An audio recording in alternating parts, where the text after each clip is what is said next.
kindness can ruin your life. That may sound harsh, even offensive, but think about it. Every lesson you've been taught since childhood praises kindness as the highest virtue. Be nice. Be generous. Always help. Yet what if this very habit, this constant push to be good, is the very thing that destroys your peace, your strength, and even your dignity? History is full of people who gave too much, who bent too far, who tried so hard to be kind that they were crushed under the weight of their own giving.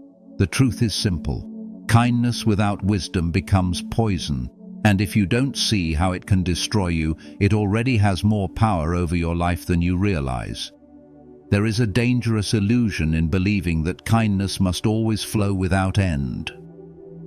When people see you as endlessly giving, they stop viewing you as a person and start seeing you as a resource. Your time, your energy, your attention become things they feel entitled to take. At first, it may feel good to be needed. You feel important, useful, even loved. But slowly, you notice the shift. The calls for help are no longer requests, they are expectations. The gratitude fades, and what was once a gift becomes a duty. The Stoic philosopher Seneca warned about this trap. He said that if you serve others without limits, you risk losing yourself in their demands. What seems like generosity quickly becomes servitude.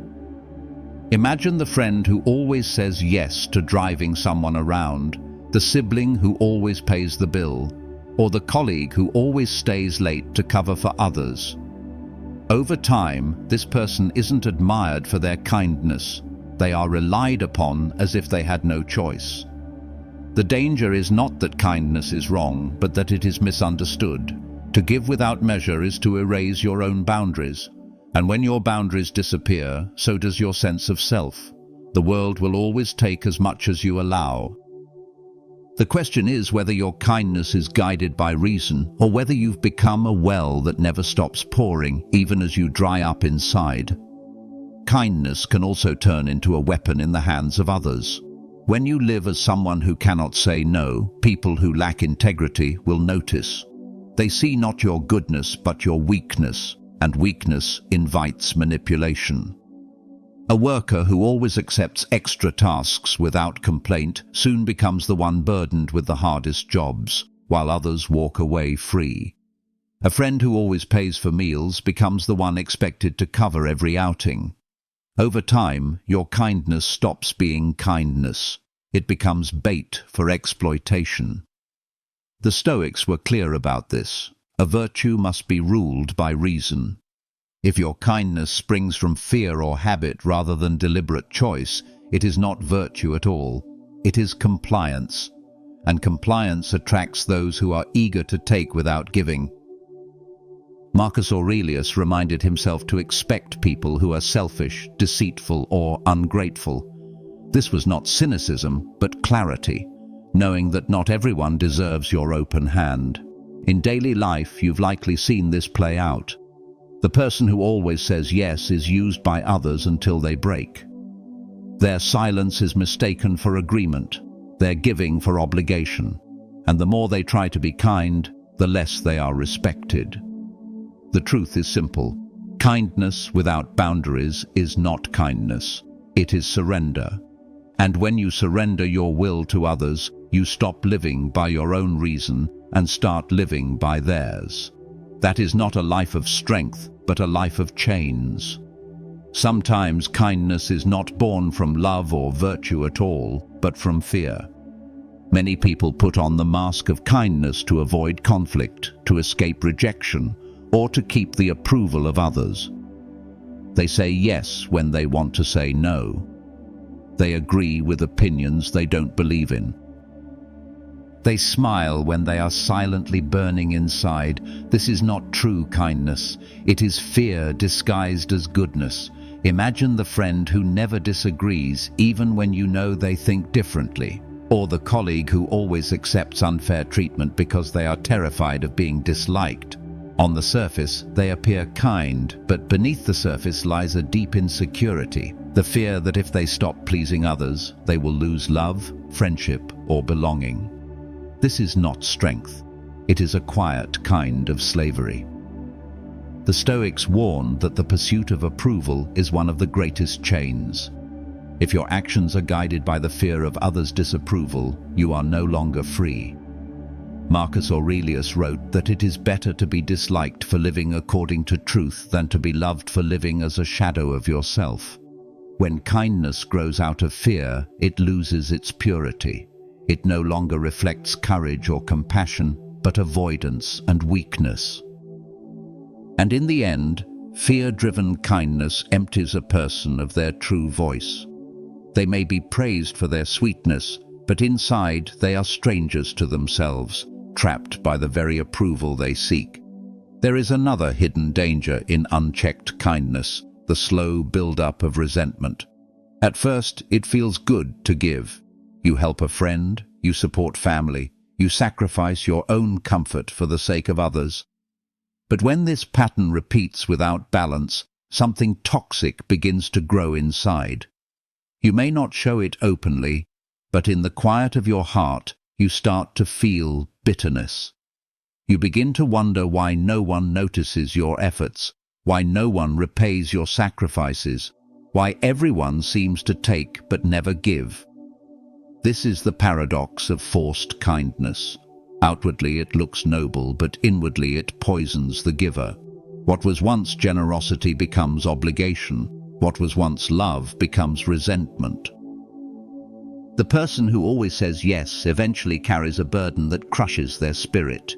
They may keep smiling, but behind the smile there is frustration, disappointment, and even anger. The Stoics warned against this way of living. To act against your own nature, to give beyond your capacity, is not a life of reason. True kindness comes from freedom and choice, not compulsion. If you are giving because you feel forced or afraid, you are no longer practicing virtue, you are betraying yourself. Resentment is a heavy chain. It not only damages your relationships but also corrodes your soul. People may still call you kind, but in truth, you have become divided within yourself. The greatest danger is not that others fail to value you, it is that you no longer value your own peace. Kindness often carries with it an invisible contract. You give freely, but in the back of your mind you expect something in return: gratitude, respect, or reciprocity. You may not say it aloud, but you wait for acknowledgement, for a simple thank you, for some sign that your effort mattered. And when that recognition never comes, disappointment quietly eats away at you. The gift you gave no longer feels pure. It becomes a debt unpaid. This is one of the most common traps of kindness, the expectation of return. A person gives to a friend and then feels hurt when the friend does not show the same generosity later.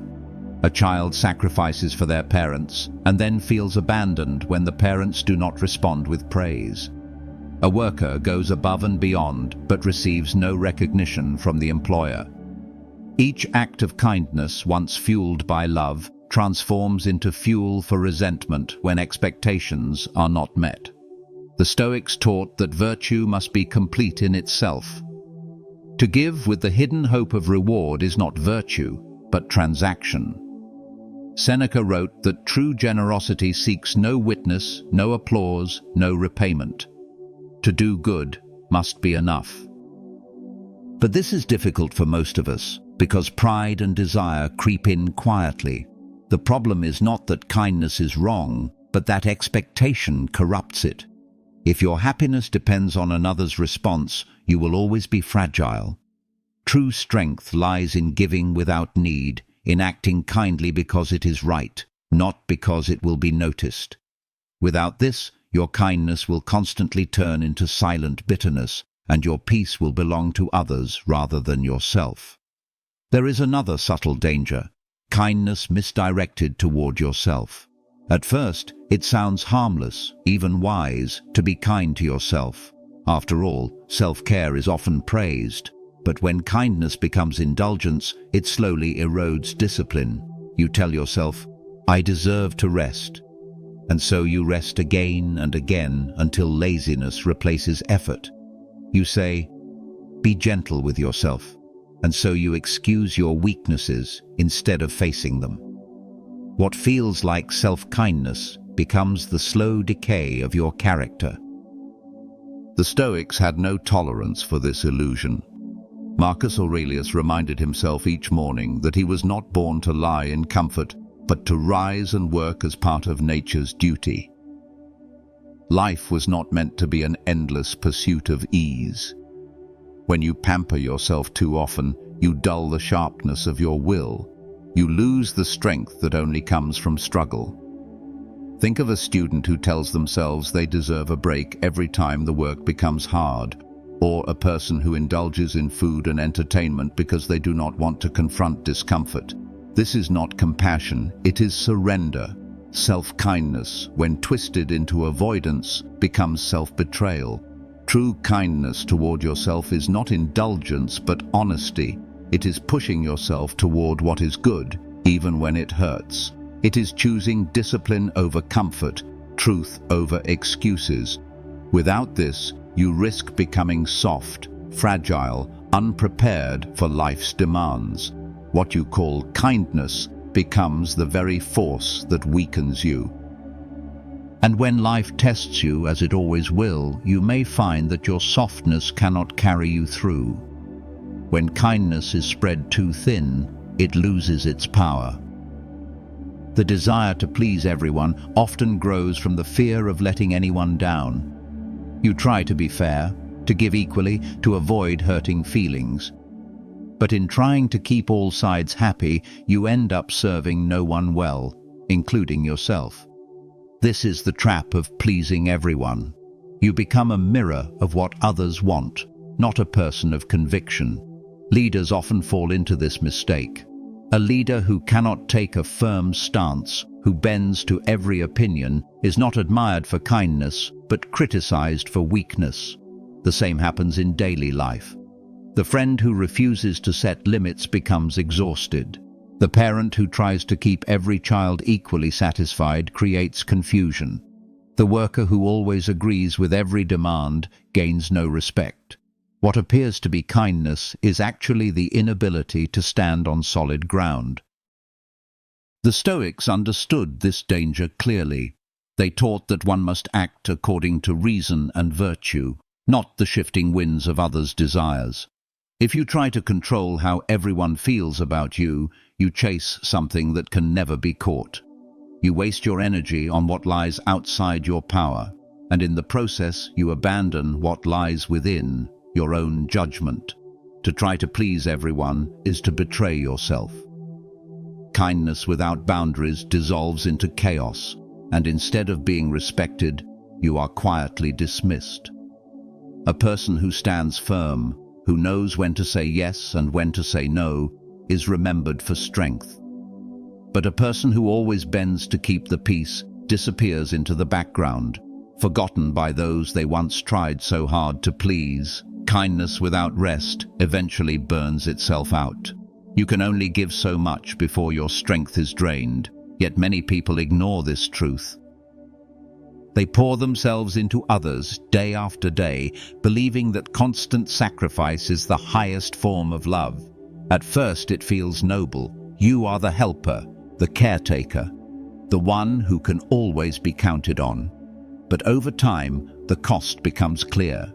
You feel tired in your body, heavy in your spirit, and hollow in your heart. This is the reality faced by caregivers, teachers, parents, and anyone who carries the weight of others too long without relief. Their kindness becomes their undoing. They lose their sense of joy, not because they stopped loving, but because they stopped refilling their own well. Exhaustion replaces compassion, and burnout takes the place of generosity. What began as love slowly becomes bitterness, not because the world is cruel, but because the giver never learned to protect their own strength. The Stoics warned of this imbalance. Even virtue requires measure. A life of service is good, but a life without balance is destructive.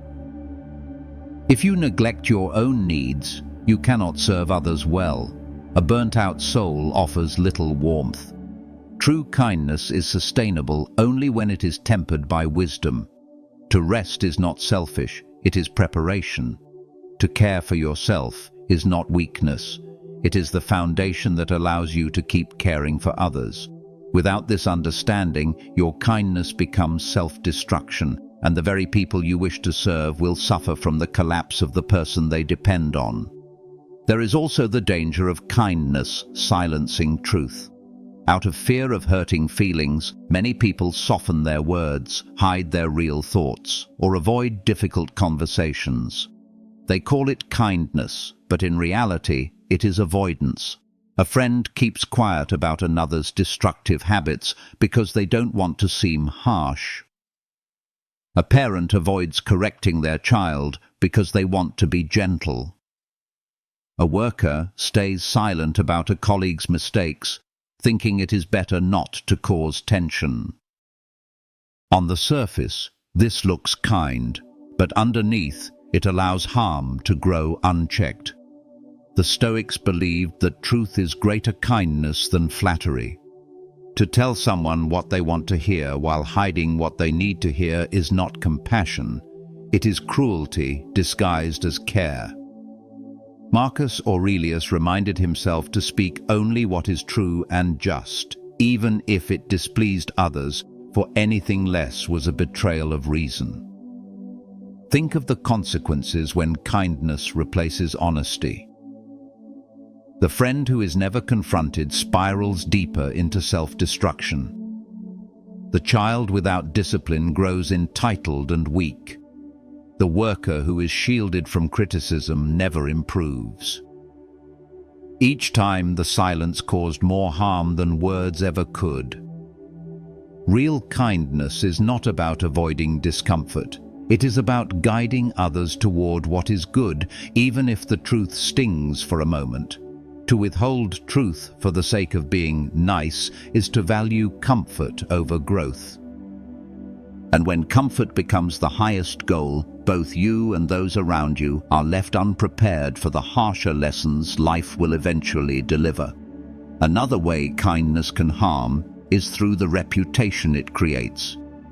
When a person is always nice, always agreeable, always willing to bend, others begin to see them as weak. In workplaces, this is especially clear.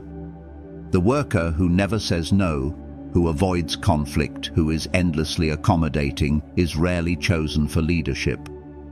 Why? Because kindness without firmness is mistaken for a lack of strength. Respect is lost, not because the person failed in skill, but because they were too willing to yield. This happens in friendships and families as well. The one who is always the nice one is often overlooked when decisions must be made. Their voice is dismissed because it has never carried weight. Their kindness, though genuine, has branded them as someone who can be ignored. And once this reputation is formed, it is difficult to escape. The Stoics would call this a failure of balance. Virtue requires both gentleness and strength. To be only kind without resolve is to live half a virtue. Marcus Aurelius wrote that a person should be both firm and good, unyielding in principle, yet just in action. Without this firmness, kindness decays into softness, and softness draws contempt. It is a bitter truth, but the world does not reward those who are only nice. It respects those who stand with both compassion and authority. To be remembered, to be trusted, to be followed, one must show that kindness is not weakness, but controlled strength. Without that balance, kindness becomes a fragile shield that others easily see through and dismiss. There is also the danger of kindness delaying justice. When someone wrongs us or harms others, it feels noble to forgive quickly, to give another chance, to be merciful. Forgiveness is a virtue, but when kindness is shown without wisdom, it can strengthen the very behavior that caused harm. A thief forgiven without consequence may steal again. A cruel person excused repeatedly may grow bolder. A friend who constantly betrays trust will never change if every betrayal is met with gentle words instead of firm boundaries. The Stoics valued justice as much as mercy. They believed that each virtue must work together and that to extend kindness without justice is to allow injustice to grow. Epictetus warned that tolerating wrongdoing is itself a form of wrongdoing. If you allow others to continue in their harmful ways without correction, you share responsibility for the damage that follows. History is full of examples of leaders who were too kind to the corrupt, too forgiving of betrayal, too patient with dishonesty. Their softness was praised at first, but over time it destroyed their people. In personal life, the same principle holds true. To forgive endlessly without wisdom is not love, it is enabling. Kindness that ignores justice does not heal, it wounds in silence.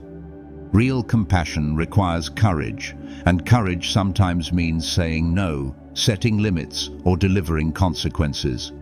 To let wrongdoing go unchecked under the banner of kindness is not virtue, it is negligence. And negligence, no matter how gentle its face, is still destructive. There is also the burden that comes when kindness makes you the savior for everyone around you. People begin to see you as the one who will fix their problems, provide solutions, or carry their weight. At first, this role feels noble, even flattering. You are the dependable one, the strong one, the one everyone turns to in crisis. But over time, this role becomes a prison. Others grow weaker while you grow more exhausted, because they no longer face their struggles. They hand them to you. Consider the person who always lends money to family members who never learn to manage their own, or the friend who is constantly cleaning up the mistakes of others, believing they are showing love. What happens is predictable. The giver becomes drained, the receiver becomes dependent, and no one truly grows. What looked like kindness in the moment slowly robs both sides of strength. The Stoics taught that struggle is a teacher. To remove someone else's burden entirely is to rob them of the very lesson life is trying to teach. Seneca wrote that misfortune is an opportunity for growth, and by shielding others from it, we keep them from becoming stronger. True kindness does not mean solving every problem for others. It means offering guidance while allowing them to bear their share of the weight. Without this wisdom, your kindness becomes a curse. You weaken yourself by carrying too much, and you weaken others by carrying what was meant to shape them. In trying to save everyone, you lose yourself and deny them the chance to stand on their own. Kindness can also become destructive when it is given without discernment. Not all kindness is equal, and not all situations deserve the same response. To treat everyone with the same generosity, without considering justice or reason, is to betray those who are most deserving of your care. Imagine someone who spends their time and energy helping strangers while neglecting their own family. Or a leader who shows compassion to the dishonest while ignoring the faithful. This is not virtue, it is confusion. The Stoics understood that true kindness must be measured. Marcus Aurelius reminded himself to act in harmony with reason, not impulse. Reason tells us that kindness should never come at the expense of justice or responsibility. When you try to help everyone equally, you risk helping the wrong people at the wrong time. You may strengthen the selfish while abandoning the loyal. You may waste your strength on those who take while neglecting those who quietly give. Selective kindness is not cruelty, it is wisdom. To give blindly is to betray the very purpose of virtue. To give with clarity is to ensure your kindness becomes a force for growth, not decay. The danger lies in believing that every act of kindness is good simply because it feels good. In reality, kindness without thought can harm the innocent and reward the guilty. True kindness requires the courage to discriminate between what is just and what is harmful. Without that, kindness loses its value, and what was meant to heal ends up breaking what is already fragile. Kindness is not the problem. The danger lies in kindness without wisdom, without balance, without boundaries. We began with the illusion of endless giving, where kindness erases the self. We saw how it can invite manipulation, how it becomes a mask for fear, and how it breeds resentment when forced. We uncovered the hidden contracts of expectation, the way it weakens discipline when misapplied to ourselves, and the trap of trying to please everyone. We saw the burnout of constant giving, the silence that kills honesty, and the fragile reputation that comes from being only nice. We confronted the failure of kindness without justice, the crushing burden of always being the savior, and the betrayal of offering kindness blindly without reason. Each of these paths leads to the same result: a life that looks good on the outside but feels empty on the inside. A life where kindness becomes a chain instead of a choice. The Stoics never condemned kindness, but they warned that every virtue must be ruled by reason. Kindness, guided by wisdom, is strength. Kindness without it is weakness. The world will always encourage you to give, to serve, to sacrifice. And yes, these are noble when chosen freely and measured carefully. But the moment you lose yourself in them, they stop being noble and start being destructive. The real task is not to stop being kind, but to practice it with clarity. Be kind, but not at the expense of truth. Be generous, but not at the expense of justice. Be compassionate, but not at the expense of your own soul. Ask yourself, is your kindness an act of courage or an act of fear? Does it strengthen you and those around you, or does it quietly weaken both? The answer to those questions will reveal whether your kindness is truly a virtue or whether it is slowly ruining your life. If this message spoke to you, take a moment to reflect and then watch the next video where we uncover how strength and compassion can exist together without destroying your peace.